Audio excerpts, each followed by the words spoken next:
مسلم شریف کی روایت ہے کہ حضرت ابو سعید خدری رضی اللہ تعالیٰ عنہ ارشاد فرماتے ہیں، ابن سعید نے مجھ سے کچھ باتیں کی جن کی وجہ سے مجھے اسے برا کہنے میں شرم محسوس ہوئی۔ وہ مجھ سے کہنے لگا، میں نے اپنے بارے میں لوگوں سے معذرت کی کہ میں دجال نہیں، لیکن اے اصحاب رسول صلی اللہ علیہ وسلم، معلوم نہیں تمہیں میرے بارے میں کیا گمان ہو گیا ہے؟ کیا رسول اکرم صلی اللہ علیہ وسلم نے نہیں فرمایا کہ دجال یہودی ہوگا اور میں تو مسلمان ہوں؟ رسول اکرم صلی اللہ علیہ وسلم نے فرمایا ہے کہ دجال کی اولاد نہیں ہوگی اور میری اولاد ہے۔ آپ صلی اللہ علیہ وسلم نے فرمایا، اللہ تبارک و تعالیٰ نے دجال کا مکہ میں داخل ہونا حرام کیا ہے اور میں نے تو حج کیا ہے۔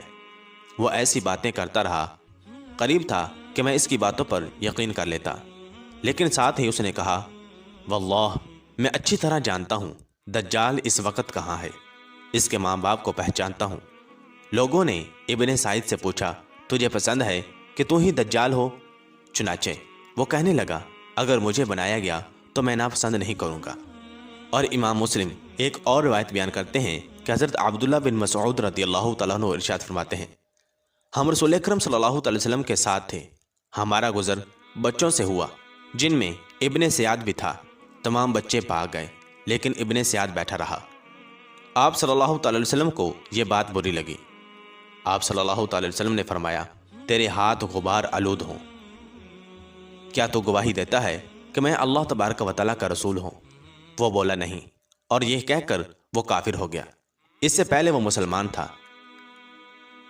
پھر ابن سیاد کہنے لگا، تو یعنی کہ حضرت محمد صلی اللہ علیہ وسلم گواہی دیتا ہے کہ میں اللہ تبارک و تعالیٰ کا رسول ہوں، اور اس نے حضور اکرم صلی اللہ علیہ وسلم کی بارگاہ میں یہ گستاخی کی۔ تو حضرت عمر رضی اللہ تعالیٰ عنہ جو کہ آپ صلی اللہ علیہ وسلم کے ساتھ تھے، انہوں نے کہا، یا رسول اللہ صلی اللہ علیہ وسلم، مجھے اجازت دیں میں اسے قتل کر دوں۔ اور حضرت عمر رضی اللہ تعالیٰ عنہ نے یہ اس وجہ سے کہا تھا کیونکہ دجال اس وقت مرتد ہو گیا تھا، کیونکہ اس نے حضور اکرم صلی اللہ علیہ وسلم پر ایمان لانے سے انکار کر دیا تھا۔ چنانچہ حضرت عمر رضی اللہ تعالیٰ عنہ کے جواب میں حضور اکرم صلی اللہ علیہ وسلم نے فرمایا، اگر یہ وہی ہے جس کا تجھے شک ہے، یعنی کہ دجال ہے، تو پھر تو اسے قتل نہیں کر سکتا، اور اگر کوئی اور ہے تو اسے قتل کرنے کا فائدہ نہیں ہے۔ ناظرین گرامی، اہل علم کی تحقیق کے مطابق ابن سیاد ہی وہ دجال ہے جسے اللہ تبارک و تعالیٰ کے حکم پر فرشتوں نے کسی جزیرے میں باندھ رکھا ہے، اور قیامت کے قریب وہ ظاہر ہوگا۔ اگرچہ وہ مدینہ میں پیدا ہوا اور مکہ مکرمہ میں اس نے حج بھی کیا، لیکن جب وہ فتنہ پیدا کرنے کے لیے ظاہر ہوگا، یعنی کہ جب اللہ تبارک و تعالیٰ اس کو قرب قیامت میں ظاہر کرے گا، تو وہ مکہ مکرمہ میں داخل نہیں ہو سکے گا اور نہ ہی مدینہ منورہ میں داخل ہو سکے گا، جس طرح کہ اللہ تبارک و تعالیٰ کے پیارے حبیب صلی اللہ تعالی وسلم نے ارشاد فرمایا ہے۔ معزز دوستو، ان احادیث سے ہمیں معلوم ہوتا ہے کہ دجال مدینہ منورہ میں پیدا ہوا اور اس کا تعلق ایک یہودی خاندان سے تھا۔ بعد میں وہ مسلمان ہو گیا تھا، لیکن پھر جب حضور اکرم صلی اللہ تعالی وسلم نے اسے اسلام کی دعوت دی تو اس نے انکار کیا اور مرتد ہو گیا۔ چنانچہ اس گناہ کی وجہ سے اللہ تبارک و تعالی نے اس کو دجال بنا دیا گیا۔ اور جب لوگوں نے اس سے پوچھا تھا کہ کیا تو دجال بننا پسند کرتا ہے، تو اس نے خود ہی کہا تھا کہ اگر مجھے دجال بنایا گیا تو میں اسے ناپسند نہیں کروں گا۔ اسی وجہ سے اللہ تبارک و تعالی نے ابن سیاد کو دجال بنا دیا۔ ناظرین گرامی، آئیے اب آپ کو دجال کے حلیے کے متعلق بتاتے ہیں۔ معزز دوستو، دجال کی ایک آنکھ کانی اور اس کے سر کے بال گھنگریالے ہوں گے، رنگ سرخ اور جسم بھاری ہوگا۔ دجال کی دونوں آنکھوں کے درمیان کافر لکھا ہوگا، اور آپ صلی اللہ علیہ وسلم نے یہ بھی بات ارشاد فرمائی کہ کافر کا لفظ ہر مسلمان پڑھ سکے گا، خواہ وہ پڑھا لکھا ہو یا ان پڑھ ہو۔ دجال کے سر پر بہت زیادہ بال ہوں گے۔ حضرت حذیفہ رضی اللہ تعالیٰ عنہ ارشاد فرماتے ہیں کہ رسول اکرم صلی اللہ تعالی وسلم نے ارشاد فرمایا، دجال بائیں آنکھ سے کانا ہے، اس کے سر پر بہت زیادہ بال ہوں گے، اس کے ساتھ جنت اور جہنم ہوگی، خبردار اس کی جہنم جنت ہوگی اور جنت جہنم ہوگی۔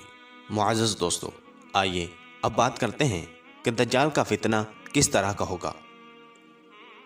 مسلم شریف میں ہے کہ حضرت ابو ہریرہ رضی اللہ تعالیٰ عنہ فرماتے ہیں کہ نبی کریم صلی اللہ تعالی وسلم نے ارشاد فرمایا، کیا میں تمہیں دجال کے بارے میں ایسی بات نہ بتاؤں جو اس سے پہلے کسی نبی نے اپنی امت کو نہ بتائی ہو۔ وہ یہ ہے کہ دجال کانا ہوگا اور وہ اپنے ساتھ جنت اور جہنم جیسی چیزیں لے کر آئے گا۔ جسے وہ جنت کہے گا دراصل وہ جہنم ہوگی، اور جسے وہ جہنم کہے گا وہ دراصل جنت ہوگی۔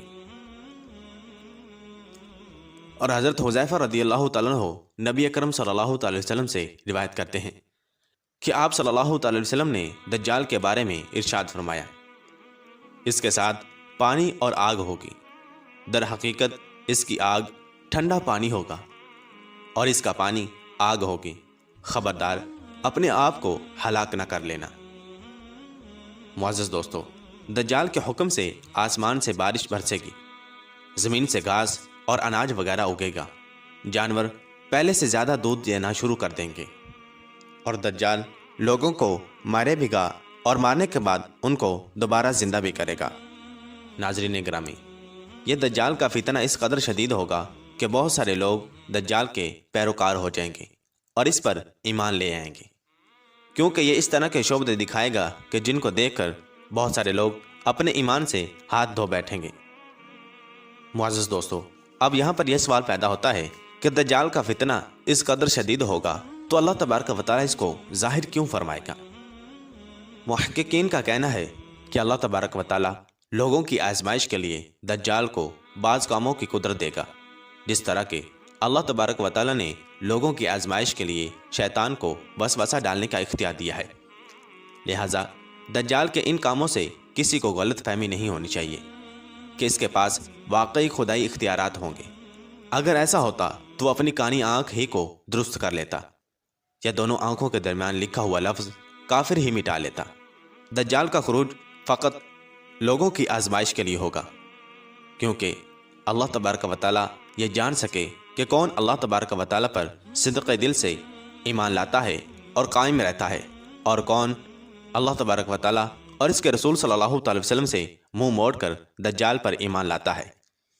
جس طرح کہ اللہ تبارک و تعالیٰ قرآن پاک میں ارشاد فرماتا ہے، هو الذی خلق الموت والحیات لیبلوکم ایکم احسن عملا۔ وہی وہ ذات ہے کہ جس نے موت اور زندگی پیدا کی تاکہ وہ جان سکے کہ تم میں سے کس کا عمل بہتر ہے۔ معزز دوستو، ظہور دجال کے بعد کسی کا بھی ایمان لانا قابل قبول نہیں ہوگا۔ حضرت ابو ہریرہ رضی اللہ تعالیٰ عنہ ارشاد فرماتے ہیں کہ رسول اکرم صلی اللہ تعالی علیہ وسلم نے فرمایا، 3 باتیں ظاہر ہونے کے بعد کسی ایسے شخص کو ایمان لانا فائدہ نہیں دے گا جو اس سے پہلے ایمان نہیں لایا یا حالت ایمان میں کوئی نیک کام نہیں کیا۔ نمبر 1، سورج کا مغرب سے طلوع ہونا۔ نمبر 2، دجال کا ظاہر ہونا۔ نمبر 3، دابۃ الارض کا نکلنا۔ اسے مسلم شریف نے روایت کیا ہے۔ حضرت حشام بن عامر رضی اللہ تعالیٰ عنہ کہتے ہیں، میں نے رسول اکرم صلی اللہ تعالی وسلم کو فرماتے ہوئے سنا ہے کہ آدم علیہ السلام سے لے کر قیامت تک اللہ تبارک و تعالیٰ کی مخلوق میں سے فتنہ دجال سے بڑا اور کوئی فتنہ نہیں ہوگا۔ معزز دوستو، آئیے آپ بات کرتے ہیں کہ جو لوگ دجال کا زمانہ پائیں تو ان کے لیے کیا کرنے کا حکم دیا گیا ہے۔ دجال کا زمانہ پانے والے لوگوں کو دجال کا آمنا سامنا کرنے سے گریز کرنے کا حکم دیا گیا ہے۔ حضرت عمران بن حسین رضی اللہ تعالیٰ عنہ ارشاد فرماتے ہیں کہ رسول اکرم صلی اللہ تعالی وسلم نے فرمایا، جو شخص دجال کی خبر سنے وہ اس کے سامنے آنے سے گریز کرے۔ اللہ کی قسم، جب کوئی آدمی اس کے پاس آئے گا تو یہی سمجھے گا کہ وہ مومن ہے۔ جو شبہ کی چیزیں وہ دے کر بھیجا گیا ہے، انہیں دے کر وہ اس کی پیروی کرنے لگے گا۔ اور حضرت ام شریک رضی اللہ تعالیٰ عنہ فرماتی ہیں کہ انہوں نے نبی کریم صلی اللہ تعالی وسلم کو فرماتے ہوئے سنا ہے، لوگ دجال کے ڈر سے بھاگ کر پہاڑوں میں چلے جائیں گے۔ حضرت ام شریک رضی اللہ تعالیٰ عنہ نے عرض کیا، یا رسول اللہ صلی اللہ تعالی وسلم، اس روز عرب مسلمان کہاں ہوں گے؟ کیا وہ مقابلہ نہیں کریں گے؟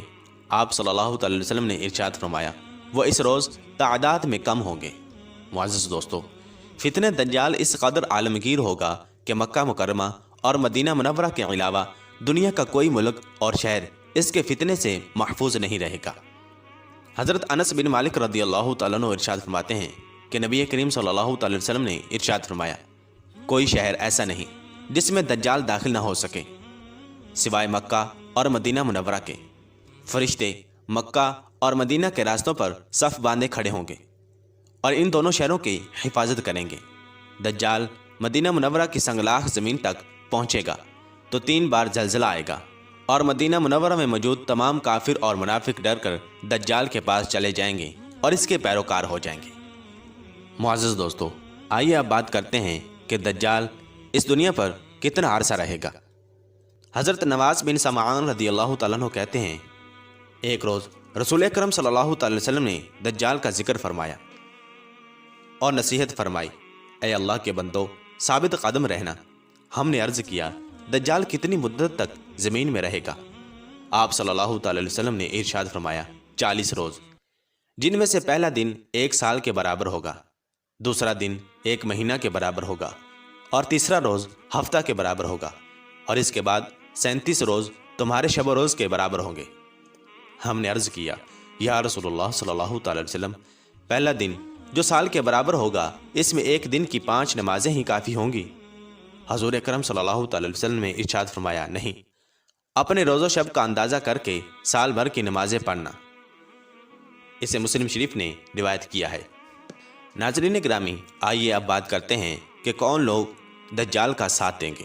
مسلم شریف کی روایت ہے کہ حضرت انس بن مالک رضی اللہ تعالیٰ عنہ کہتے ہیں کہ رسول اکرم صلی اللہ تعالی وسلم نے ارشاد فرمایا، اصفہان یعنی کہ ایران کے شہر کے 70,000 یہودی سیاہ چادریں اوڑے ہوئے دجال کا ساتھ دیں گے۔ اور حضرت ابو بکر صدیق رضی اللہ تعالیٰ عنہ ارشاد فرماتے ہیں کہ رسول اکرم صلی اللہ تعالی وسلم نے فرمایا، دجال مشرق کی سرزمین سے ظاہر ہوگا، جسے خراسان کہا جاتا ہے۔ بہت سی قومیں اس کے ساتھ ہوں گی، جن کے چہرے چمڑا لگی ڈھالوں کی طرح ہوں گے۔ اسے ترمذی شریف نے روایت کیا ہے۔ محدثین یہ کہتے ہیں کہ ممکن ہے چوڑے چہرے والی اقوام سے مراد روس، چین، جاپان، فلپائن اور کوریا وغیرہ کی اقوام مراد ہوں۔ واللہ ورسولہ عالم، اور کافر اور منافق بھی دجال کا ساتھ دیں گے۔ ناظرین گرامی، آئیے اب بات کرتے ہیں کہ دجال کو کون قتل کرے گا۔ مسلم شریف کی روایت ہے کہ حضرت نواس بن سمعان رضی اللہ تعالیٰ عنہ کہتے ہیں، رسول اکرم صلی اللہ تعالی وسلم نے ارشاد فرمایا، جب اللہ تبارک و تعالیٰ حضرت مسیح ابن مریم علیہ السلام کو بھیجے گا تو وہ دمشق کے مشرق کے حصہ میں مسجد کے سفید مینارے کے پاس اپنے دونوں ہاتھ 2 فرشتوں کے کندھوں پر رکھے ہوئے اتریں گے۔ جب حضرت عیسیٰ علیہ السلام اپنا سر جھکائیں گے تو ان کے سر سے پانی کے قطرے ٹپکیں گے، جیسے ابھی ابھی غسل کیا ہو۔ جب اپنا سر اٹھائیں گے تو چاندی کے موتیوں کی طرح سفید قطرے ان کے بالوں سے ڈھلکتے نظر آئیں گے۔ ان کے سانس کی ہوا جس کافر تک پہنچے گی وہ مر جائے گا۔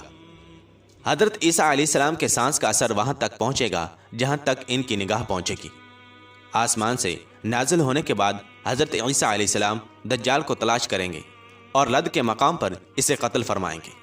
معزز دوستو، یہاں پر آپ کو ہم بتاتے چلیں کہ آج کل لد کے مقام پر اسرائیل کا ہوائی اڈہ ہے، اور مسلم شریف کی روایت ہے کہ حضرت ابو ہریرہ رضی اللہ تعالیٰ عنہ ارشاد فرماتے ہیں کہ رسول اکرم صلی اللہ تعالی وسلم نے ارشاد فرمایا، حضرت عیسیٰ علیہ السلام آسمان سے نازل ہوں گے اور مسلمان کو نماز پڑھائیں گے۔ پھر جب اللہ تبارک و تعالیٰ کا دشمن دجال حضرت عیسیٰ علیہ السلام کو دیکھے گا تو یوں گھلنے لگے گا جس طرح نمک پانی میں گھلتا ہے۔ اگر حضرت عیسیٰ علیہ السلام اسے چھوڑ دیتے تب بھی حضرت عیسیٰ علیہ السلام کے خوف سے گھل گھل کر مر جاتا، لیکن اللہ تبارک و تعالیٰ اسے حضرت عیسیٰ علیہ السلام کے ہاتھوں قتل کرائے گا، اور حضرت عیسیٰ علیہ السلام اپنے نیزے پر دجال کا خون لوگوں کو دکھائیں گے۔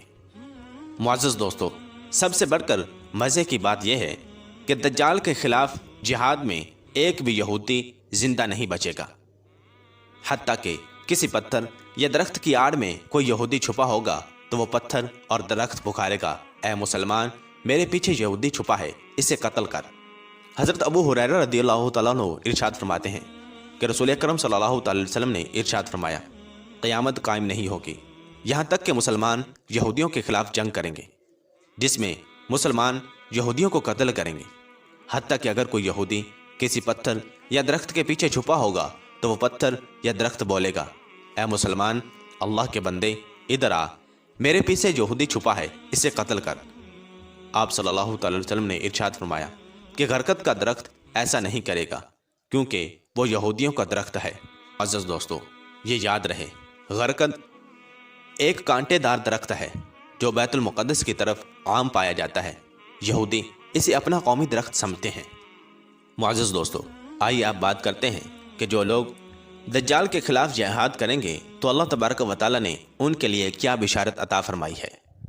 رسول اکرم صلی اللہ تعالی وسلم کے آزاد کردہ غلام حضرت ثوبان رضی اللہ تعالیٰ عنہ کہتے ہیں کہ رسول اکرم صلی اللہ تعالی وسلم نے ارشاد فرمایا، میری امت کی 2 جماعتوں کو اللہ تبارک و تعالیٰ آگ سے محفوظ فرمائے گا۔ ایک جماعت وہ جو ہندوستان کے خلاف جہاد کرے گی، اور دوسری وہ جماعت جو حضرت عیسیٰ بن مریم علیہ السلام کے ساتھ مل کر دجال کے خلاف جہاد کریں گے۔ اسے امام نسائی نے روایت کیا ہے۔ اور امت محمدیہ کا آخری معرکہ دجال کے خلاف جہاد ہوگا، اس کے بعد جہاد ختم ہو جائے گا۔ حضرت عمران بن حسین رضی اللہ تعالیٰ عنہ کہتے ہیں کہ رسول اکرم صلی اللہ تعالی وسلم نے ارشاد فرمایا، میری امت سے ایک جماعت حق کی خاطر ہمیشہ جہاد کرتی رہے گی اور غالب رہے گی اس پر جو ان سے یعنی مسلمانوں سے دشمنی رکھے گا، حتیٰ کہ میری امت کا آخری گروہ مسیحی دجال کے خلاف جہاد کرے گا۔ معزز دوستو، آئیے اب بات کرتے ہیں کہ ایسی کون سی دعا ہے کہ جس کو پڑھنے سے ہم اپنے آپ کو دجال کے فتنہ سے محفوظ رکھ سکتے ہیں۔ حضرت اماں عائشہ صدیقہ رضی اللہ تعالیٰ عنہ ارشاد فرماتی ہیں کہ رسول اکرم صلی اللہ تعالی وسلم نماز میں درود شریف کے بعد یہ دعا مانگا کرتے تھے، اے اللہ، میں تیری پناہ مانگتا ہوں عذاب قبر سے، مسیح دجال کے فتنہ سے، زندگی اور موت کے فتنوں سے، گناہ اور قرض سے۔ اسے بخاری اور مسلم نے روایت کیا ہے۔ اور حضرت ابو درداء رضی اللہ تعالیٰ عنہ سے روایت ہے کہ نبی اکرم صلی اللہ تعالی وسلم نے ارشاد فرمایا، جس نے سورہ کہف کی پہلی 10 آیات یاد کر لیں تو وہ فتنہ دجال سے بچا لیا جائے گا۔ اللہ تبارک و تعالیٰ سے دعا ہے کہ اللہ تبارک و تعالیٰ ہمیں اور ہماری آنے والی نسلوں کو فتنہ دجال سے محفوظ رکھے، ہمیں نیک اعمال کرنے اور گناہوں سے بچنے کی توفیق عطا فرمائے، اور ہمیں اپنی زندگی قرآن و سنت کے مطابق گزارنے کی توفیق عطا فرمائے۔ آمین بجاہ نبی الامین صلی اللہ تعالی علیہ وسلم۔